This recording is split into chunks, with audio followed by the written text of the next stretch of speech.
Well, good evening, everyone. Welcome, welcome. I'm Dr. Sheri Dark-Goudeau, as you know now, just simply called Dr. Sheri. And I am introducing tonight my new amazing venture. But before we do any of that, I am excited because it finally speaks to who I am and who I'm evolving to be. We're introducing tonight my Best Life Academy. Yeah, that's where we are tonight. You see everything over my head. That's what we're going to talk about.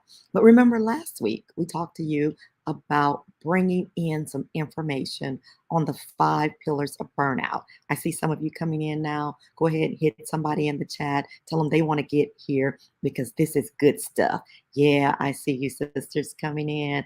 I see Minister Yo-Yo, and of course, beautiful Sister Keisha, always ever beautiful, and my amazing preaching sister, Minister Deborah Edwards. But go ahead and hit somebody, tell them, come on over here.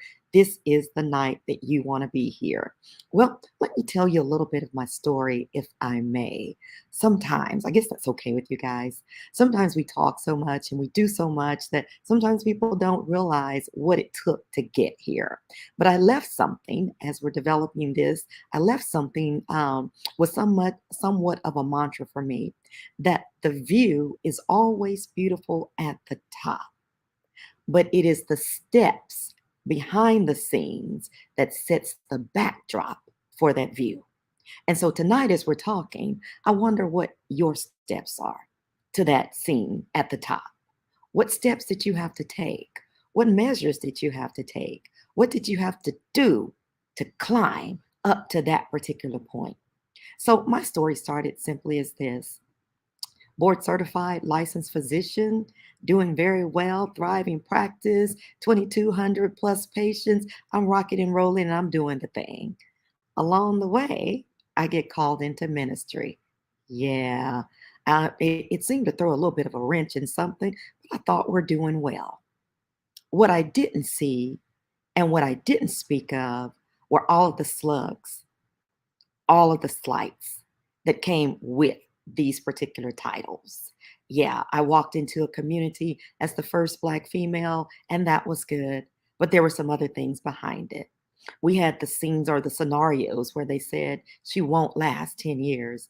Actually last a year, but actually lasted 15 years. Then we had the other things that came from the church. Church hurt.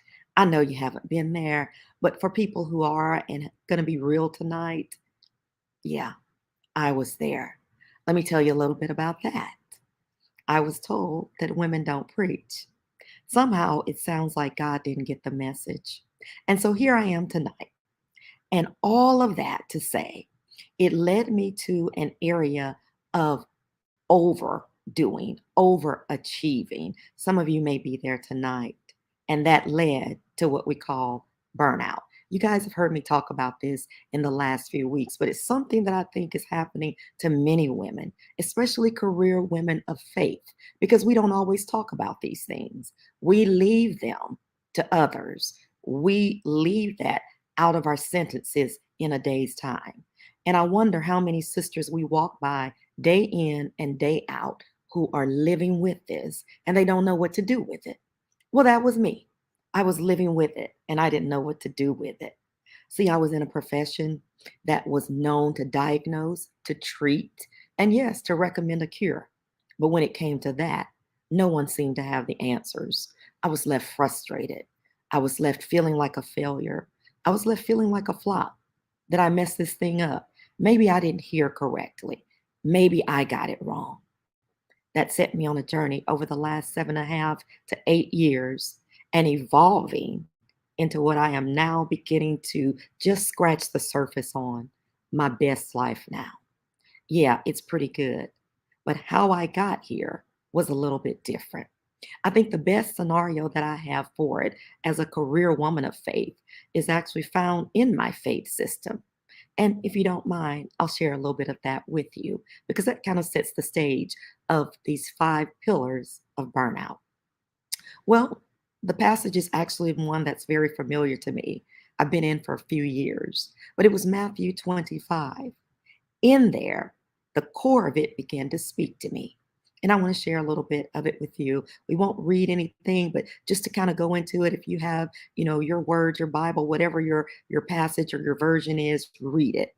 But it's Matthew, the 25th chapter, verses 1 through 13, and it opens up with the familiar. The five wise virgins, the five foolish virgins. We kind of know the story. We know how it goes. All 10 of them were going to meet the bridegroom. They were going to a party. And since it was set where it was set, they needed light to get there. That's right, they had to have a lamp. It's not our lamps that we have today, but they actually had to use fire. They had to use a method to light the wick. And they used that light, that fire, to travel, to see at night, to see when things got dark, when they got a little tough. So they were doing very well. They were just outside of where the party should be. No one was allowed entrance, if you remember. And so they had to wait on the bridegroom. Sometimes we have to wait on some things. As the story goes, they fell asleep. While they slept, the lamps were still burning. See, sometimes even when we think we're resting, things are still burning. hmm Yeah, we're still utilizing fuel. We're still utilizing energy, and we don't realize it's pulling on us. And so there was a cry, there was a sound that came. Yeah, telling them the party's about to begin. The guy of the hour is here. You don't want to miss this thing. Well, the ones with no oil, so to speak, the five virgins, well, they were foolish. They didn't bring any extra oil with them. So they asked the five wise, let us use some of yours. Nah, they said, we're going to this party. We're sorry that you can't see your way to the party, but you're going to have to use whatever you got left, make it back to the people that sell the oil, and then you probably can get in. Well, while they were gone, as we know, the cry got louder. Yeah, it was time to go in. And so the five wise virgins were able to go in, and then the door was shut. Five foolish get back. They got plenty of oil, lamps are burning bright, but the door is shut. The door of opportunity was gone.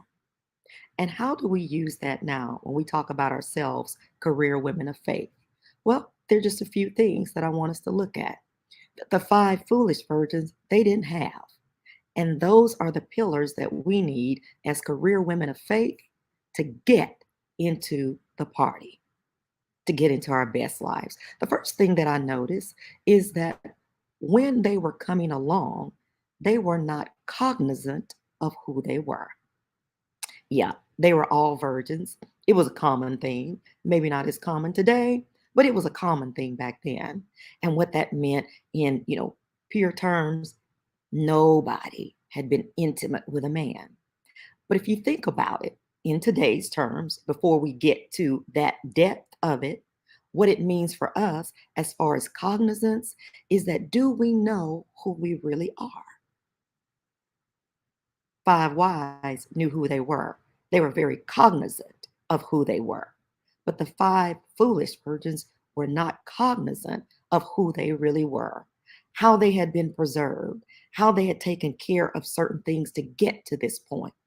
And if you did all of that work, why would you want to waste an opportunity by not being prepared?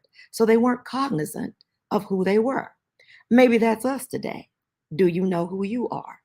Do I know who I am? Well, in my journey out of burnout, I became cognizant of who I am. I became cognizant of whose I am. I became cognizant of my own power. That's the first thing that I noticed. The second thing that I noticed is that while the five wise were cognizant, the five foolish weren't. The other thing that I noticed is that the five wise came in expecting a commitment. Mm. Five foolish virgins, they should have expected the same commitment because they had done the work to get to this place. Ah, but they weren't expecting a commitment. If they had been expecting a commitment, they would have come prepared. Why is it that we are not committed to the life that we keep preparing for? Why is it that we are not committed to the life we keep speaking of? Why is it that we're not committed to that life that says we deserve to be in the winner's circle? And so when we get there, we don't bring the reserves that we need. We prepared to get to the spot, but we didn't prepare to stay in the spot. Therefore, it says to me, we were not looking for commitment. You see, somebody had told them the bridegroom is coming. That means it's going to be a party. That means there's going to be other folks there that we probably need to connect with. That's the next thing. They weren't expecting a connection.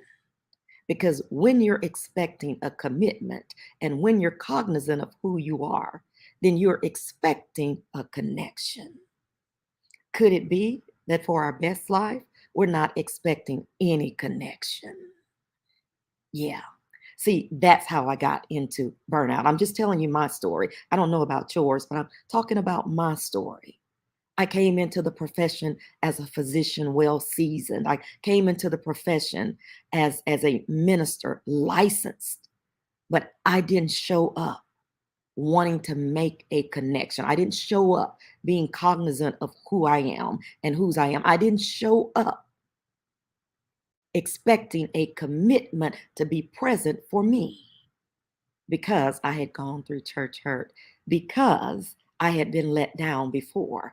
I didn't show up like that. So I didn't show up wanting to make a connection because people had let me down. I forgot about the person in the mirror who's not supposed to let me down, that I'm supposed to connect with every morning after I make my connection in faith to the one who created me. Could it be that that's why we're not connecting with greatness in the earth? For some reason, I think I need to stay there for a moment. Maybe that's why we're not making those connections. Maybe that's why the bigger things in life seem to pass us by. Maybe that's why the door of opportunity is shut. You see, I wanted to look at this passage from a totally different aspect because we're always talking about the oil as women of faith, as a faith community. And yes, that's very pivotal. But what I sensed in my spirit to speak to you on today was not about the oil, but the ones who carried the oil. Did they know that they should expect a connection? Evidently, they didn't. And so the third pillar that leads to burnout is not expecting a connection. I know that's deep waters. That's deep waters. But the fourth thing that I looked at was capacity. Capacity. All 10 of them had the capacity to carry extra oil, but only 5 of them did. 5 didn't. And what that says to me is that we are all created to be able to carry greatness, to be able to carry the extraordinary, to be able to carry the stellar. But sometimes we don't. Let's look at reasons as to why we don't. We doubt that we have the strength to carry it. Yeah. We disbelieve in our own greatness. That happens for Sue, but it doesn't happen for me. It happens for Shanika, but it doesn't happen for me. It happens for Shay. Shay's a great minister friend of mine, but it doesn't happen for me. So we disbelieve. And then we get into an area of despair that says it's never going to happen for me. And so while I have the capacity, while I have the strength to carry greatness, my disbelief, my doubt, and my despair in who I am and who sent me takes all of that away. And so, how do I know they had the capacity to carry extra? They had the capacity to walk in the dark and go get more oil and come back. So, they had the capacity to bring it with them. Why is it that we don't carry that? Those are some reasons. Maybe you have your own. Maybe it's rejection. Maybe they told you you're not good enough. But my sister Paula told us last week that if you circle that R and cross it out in red, it leaves ejection. And so he's just ejecting you into the place where you need to be because you no longer need to be in the fight zone. You got to come out of that. And he's got a parachute to let you down in safe territory. And so what it says to us is that our capacity is there, but we no longer believe it. We don't believe we have what it takes to carry our anointing, to carry our gifting, to carry our skills, to carry our talents, and whatever we have. We don't believe we have the capacity to do it. That's a problem. I worked through it and found out that I not only have the capacity to burn and burn bright, I also have the capacity to carry my reserve. That is, I'm not going to let my light go out. That's what it tells me. And then the last thing, after we talk about them not being cognizant of who they were, after we talk to them about not expecting a commitment, not expecting connection, and then not believing in their own capacity given to them by the Creator, yours and mine. The last thing that happens is they miss the celebration. That's what we want to talk about. I want to share this with you. This is a personal spot here, and I hope it's okay to share these things with you tonight. But I'm sharing from my heart because many times I show up as Dr. Sheri, and you have an expectation of her. That's the medical side of me. The other times I show up as the Reverend Doctor, and you have an expectancy of me. But few, except those in my inner circle, get to know just Sheri. And this is the Sheri that I'm talking to you about tonight, that was on the side of the 5 foolish virgins. Yeah, I wasn't cognizant of who I am. I'm telling you, I didn't have an expectation at all of connecting, of a commitment that would be made for me. And my goodness, I did not believe in my own capacity. My capacity to create, my capacity to hold concepts, ideas, businesses, foundations. Oh, I could go and talk to you on and on, but you better believe I didn't have capacity in myself as an author, as a writer, gifted, anointed, called, and assigned by God. I didn't have capacity for any of that. Consequently, I could deal with reserve. And then, like the 5 foolish virgins, I didn't get to the celebration. You see, the door was shut. That door represents an opportunity, that there's going to be an open door at some point, and you're going to want to walk through it. I'm going to want to walk through it. But if we don't align ourselves with the things that I'm speaking of, those 5 pillars that the wise had, but the foolish didn't, we won't make it through the door. And so it's an indication to me that they didn't get to the celebration because they weren't accustomed to celebrating, especially celebrating themselves. My story goes back all the way to college, and I'm so glad. I have a beautiful friend here, my dearest friend of 30 plus years on the line with me tonight. And so she can attest to how we came to friendship. You guys have seen part of that story recently on Tell Your Story when we did that a few weeks back. But when I graduated from high school, there was a bit of a letdown for me. You'd think I'd be excited getting ready to go to college, but I thought it was just, okay, maybe we're leaving our family and we're leaving these comfort zones that were known for all my life. I thought maybe that's it. But then I graduated from college. Yeah, yeah. My story into college is significant all by itself. But bottom line to that is that I had sat number 4 seat graduating from high school into college. And that was a backdrop story to that there were some things done in my local community that caused me to be demoted to that seat. Yeah, it still happens, y'all. I just want to say it still happens. And so when I was demoted to that seat, and they couldn't prove that all of my hard work had really deemed that I should be sitting in a higher seat, well, I was told, be excited. My mom pulled me aside and she said, I want you to know I'm proud of you. And even though we can't prove it, you're number one in my book. And that's where you'll always be.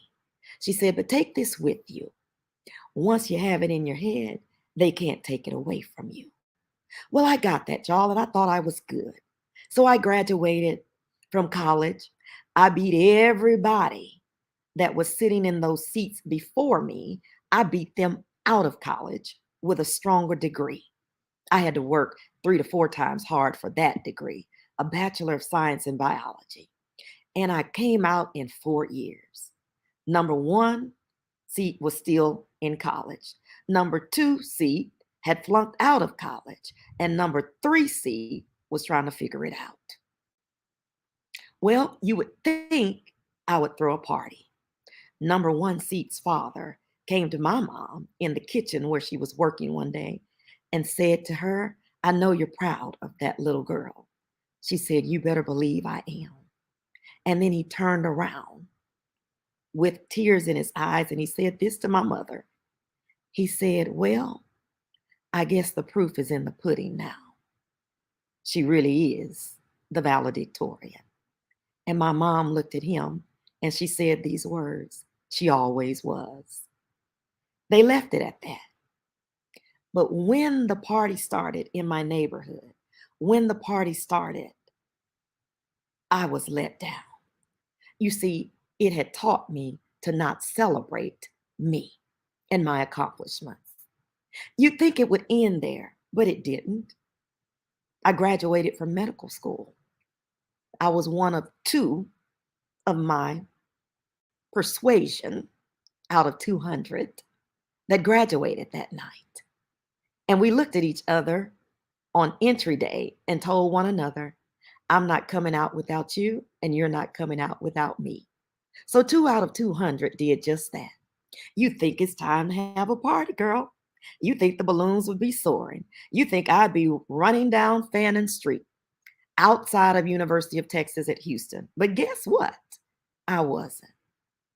I was exhausted. I had stayed up trying to figure out how to celebrate because I had not known how to celebrate me. When people showed up as the first Black female in our community to become a doctor, they were all smiles. They were pinning money. You know, we like money.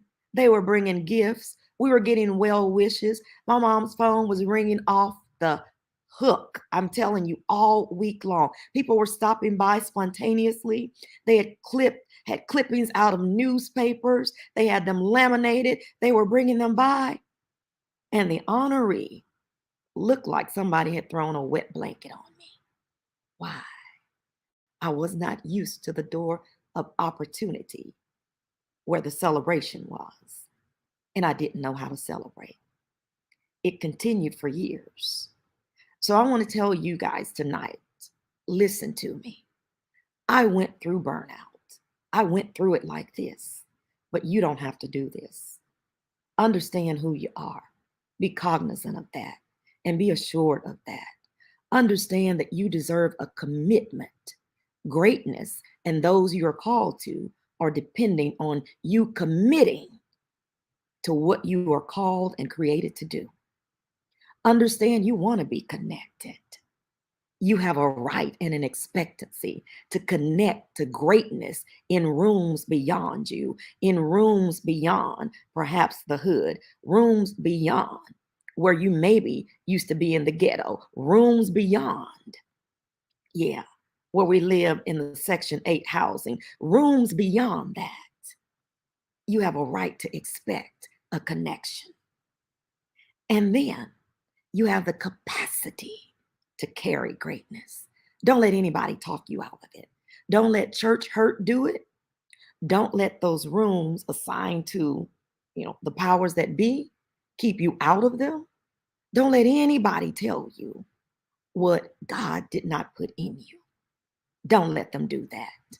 You see, I was allowing them to talk me out of it. And at every disappointing turn, I wanted less and less to do the fifth thing: celebrate. Everybody else was celebrating any and anything. They got new contacts that changed the color of their eyes. It was time to go out and have dinner. Yeah, anything. And I do mean anything. But when we are carrying the greatness within us from our Creator, who thought and still thinks we're good enough to have it, celebrate and celebrate every day. Therefore, we become wise. And I want you to get the big picture.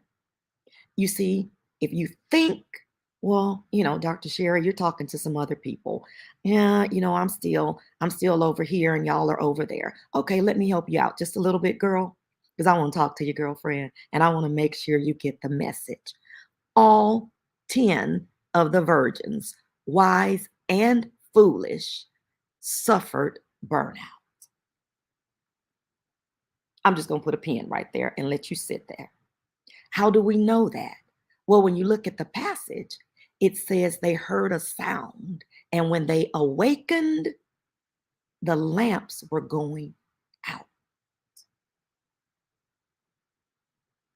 Everybody was enduring burnout. And as I told you a couple of weeks ago, burnout is not really a syndrome. It's not a disease as much as we think, or a disorder. It's actually a place that no longer supports who you are and who you are evolving to be.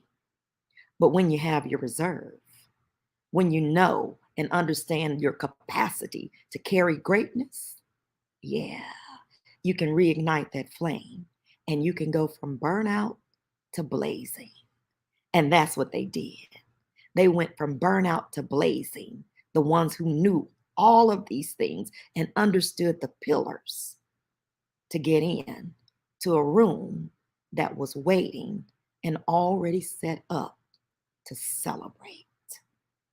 Do you know that? So what I want to do tonight, and I'm so glad you guys are here with me, I want to welcome you. We've got a new Facebook page. You'll see it behind me, My Best Life Academy. I want you to go over there.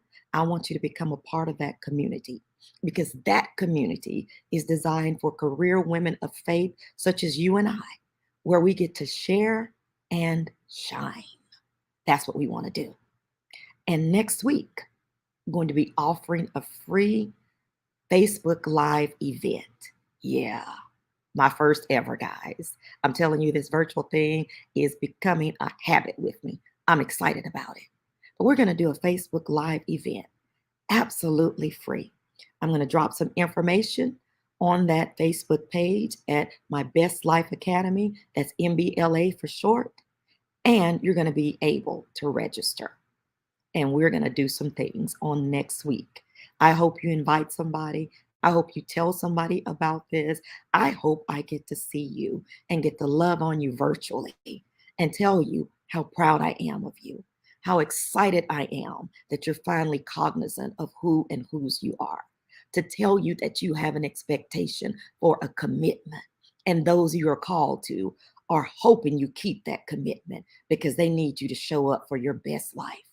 I hope you get connected to other sisters of faith and remind yourself you deserve to be here. I really hope that you understand your capacity. And yes, I hope you're ready for the celebration, because guess what? We're going to bring it, girl. And you know what? When all is said and done, you're going to thank the Academy. So I'll see you on next week. Go over to our Facebook page at My Best Life Academy. I want you to sign up, bring a friend with you, and I hope to see some familiar faces and maybe some unfamiliar faces on next week at my free Facebook Live event. Yeah, we're going to talk a little bit more and talk about some reasons why, and also a little bit of what we might want to do to make sure we never live in burnout ever again. Okay. And in the words of my pastor, he left this with me. I love the saying. He said this: the cost of shining is burning. The cost of shining is burning. So if you want to burn bright and you want to blaze, let me tell you, there's a cost to the shining. You got to burn, baby. And in order to do that, you got to understand those 5 pillars. We'll talk a little bit more and we'll work with you then. Take care. Have a great night, ladies. Oh, I always like to say hi to you guys. I see you there. Yes. I love you. I love you. I love you. See my sister. Yes, Minister Deborah. Ah, this is the real estate connoisseur. I love you guys so much. Thank y'all so much for joining with me. This is a little different for me, but I want us to get this business thing down, guys. We missing a lot in the kingdom. We missing the marketplace. My Best Life Academy. We got it for you. Yes. And I'm so glad you're feeling better, sister. She was sick today, but she's feeling better. Love my sweet babies over there. Makisha, thank you guys so much for joining. I see you, Minister Candace. Got you here. Yeah, thank you guys for letting me know you're here today. Oh, wow. I probably missed a ton of this, but we're going to be getting new glasses soon, so I'll be able to see everybody clearly. That means you can't hide. Okay. Thanks again, ladies. Come on over to the academy. I'll be waiting on you. Have a great night.